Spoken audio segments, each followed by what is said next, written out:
You're not procrastinating because you're lazy. You're procrastinating because you're afraid.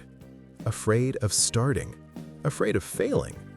Afraid of discovering what happens when you finally try. And the most dangerous part is this. On the surface, nothing looks wrong. You wake up, you go through your routine, you answer messages, you do what needs to be done, but deep inside, there's something unfinished, something important you keep pushing away. A task, a dream, a decision you've been delaying for far too long. And you know exactly what it is. You just don't want to face it yet. So you wait. You tell yourself you're being patient. You say you'll start when the timing feels right, when you feel more confident, when you feel ready. But readiness never comes. Because procrastination isn't about time, it's about fear. Fear disguised as comfort. It doesn't shout at you. It doesn't threaten you. It whispers, "Not today. Do it tomorrow. You still have time." And those words feel harmless, but they quietly steal your life. You're not too tired to scroll, not too tired to watch videos, not too tired to get lost in distractions. You're only too tired to face the thing that matters, because that thing carries weight. It carries expectation, pressure, the possibility that you might try your best and still fall short.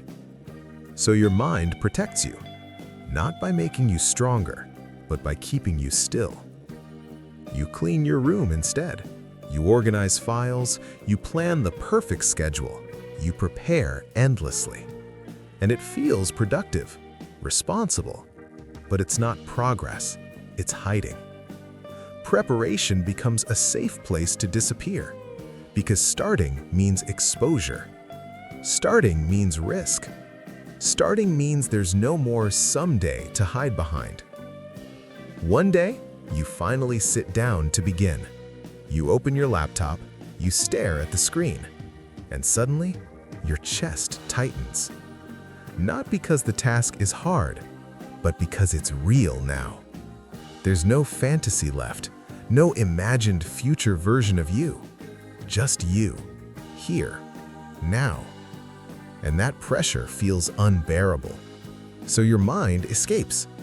You check your phone for a second, you open another tab, you tell yourself you'll start in 5 minutes. But 5 minutes turns into an hour, and the day disappears. Not because you chose to waste it, but because fear chose for you. Later, when you realize what happened, you feel it. That quiet guilt. Not loud, not dramatic, just heavy. You promise yourself tomorrow will be different. You'll wake up earlier, be more disciplined, finally change. And for a moment, you believe it. But tomorrow comes, and the cycle repeats. Because procrastination was never a productivity problem. It was emotional. You weren't avoiding the task, you were avoiding what the task represents. Failure, judgment, growth, change. And change is terrifying, because if you change, you lose your excuses. You can't say, "I could have done it." You'll only have the truth, and the truth feels risky. So procrastination becomes comfort, a quiet place where nothing is demanded from you. But here's the part no one tells you. Procrastination isn't rest. Rest restores you. Procrastination drains you. Because while you delay, you feel tension, a constant background noise in your chest, a voice whispering, "You're wasting your life." Even when you relax, even when you laugh, it's there. Because you're not resting, you're running. Running from becoming who you said you wanted to be. And the longer you run, the heavier the task becomes.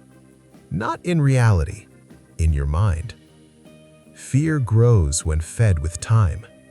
What if I'm already too late? What if I wasted too much time? What if I start and realize I'm behind everyone else? Those thoughts keep you frozen. Until one day, you don't feel capable anymore. Not because you lost ability, but because you lost belief. And belief needs action to survive. That's when something has to change. You stop asking, "How do I become motivated?" and you start asking something honest. What am I afraid of? Fear of being judged. Fear of failing publicly. Fear of finding out you're human. And once you see it clearly, you stop waiting for fear to disappear. You move with it. One small step. Not the whole mountain, just one. One page, one sentence, 10 minutes, one email. Small, imperfect, real. And something shifts. Fear weakens. Because fear lives in imagination. It grows when you think. It shrinks when you act.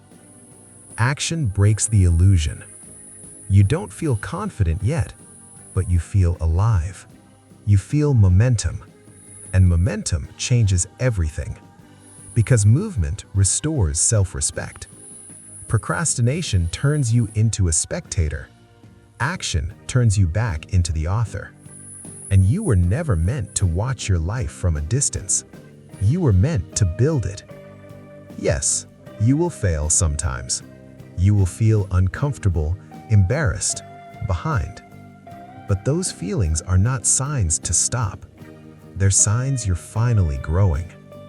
The goal was never perfection. It was honesty. And the moment you stop procrastinating is the moment you stop living in fear. You don't need a new personality. You don't need motivation. You don't need a perfect plan. You need one decision: to stop protecting your comfort and start protecting your future.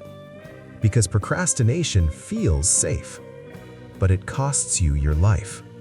Quietly, slowly, day by day. Until one day, you realized you delayed your own becoming. And that regret hurts more than effort ever will. So if this story feels personal, remember this: you're not lazy, you're not broken, you're not weak, you're afraid, and that's human. But staying afraid is a choice. So choose one small beginning today, not because you feel ready, but because you're done waiting. Because the day you stop procrastinating is the day your life starts moving again. If this story helped you see yourself clearly, take a moment to breathe. And if you want to continue this journey, watch these next. Comfort felt like peace, but it wasn't. You burned out because you were always available. Until next time, stay calm, stay strong, and begin gently.